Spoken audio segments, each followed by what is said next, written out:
Commandment 7, Part 1, Intro/What is it?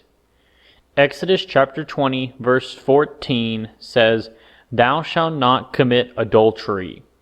This commandment here that was given out was meant to underscore the sanctity of marriage. This command here is talking about the importance that comes with the faithfulness within the marital covenant. Whenever you look into ancient Near Eastern context, marriage was something that was a foundational institute for society. Because of that, adultery was something that was seen as a serious breach of both trust and community stability.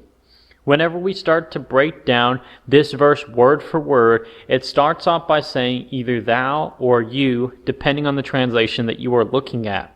This is meant to be a direct, personal, and individual emphasis. By doing so, it lets people know that each person is responsible for their own actions. This type of personal accountability is a recurring theme throughout the scriptures, in which individuals are called to live righteously and to be upholding God's law found in scriptures. This next phrase of shall not indicates a very strong and a clear prohibition, in which it leaves no room here for any uncertainty.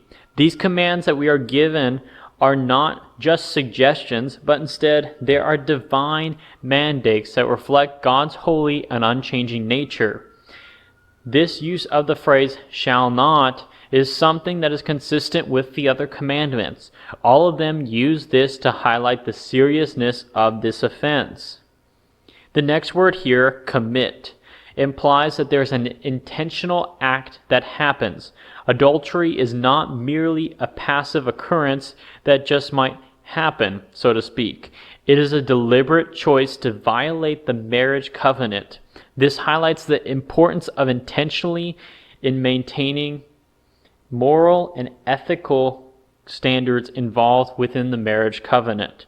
Finally, we get to this word here, the main word of the study, adultery. Simply defined, adultery is a sexual relationship between a married person and someone else who is not their spouse. Through this commandment here underscores the sanctity of the marriage covenant. Adultery is an invasion of the household, a destruction of a special and unique bond which is meant to unite the family. Because of this, it is a form of ending that marriage contract, which is the main base for social order. This topic of adultery is something that was forbidden by all civilized communities, and also in lots of uncivilized ones frequently punish this by death. Our second duty towards our neighbor is to respect the bond on which families is based, and that it is the matrimonial honor in which the true man is dearer than life. Marriage is something, according to the original institute, made the husband and wife under one flesh, as referenced in Genesis chapter 2, verse 24. Therefore shall a man leave his mother and his father, and shall cleave to his wife, and they shall be one flesh. What it means to take on the sacramental union and to break it was a crime and a profanity.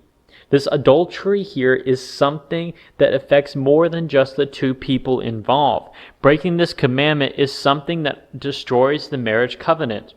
It is something that is not just the physical act, but is also the matter of the heart and the mind too. Guarding our thoughts is crucial in maintaining the purity to our spouses. This marriage is a sacred covenant that was designed by God. By upholding this commandment, it perfects the integrity and trust within the marital relationship. Adultery is something that not only affects the individuals involved, but it also has far broader implications for the families and communities. Upholding this commandment is something that was able to foster both a healthy and a stable society. As believers, we are called to live our lives with holiness and with purity. This seventh commandment here that we are given encourages us to reflect God's character in our relationship. This commandment that we are given points to something more than just adultery in marriage, but it also points to a faithfulness to God, in which God is often depicted as the husband role to his people, and our unfaithfulness to him is something that is likened to a spiritual adultery, which happens through breaking the commandments that we have been given. The call to purity and faithfulness in marriage reflects the relationship between Christ and the church, in which Christ is called to the bridegroom and his church to his bride. Through this symbolism, it is something else that we are needing to be taking that same kind of intense commandment outlook on to make sure it is something that we are following and making sure that we aren't breaking it.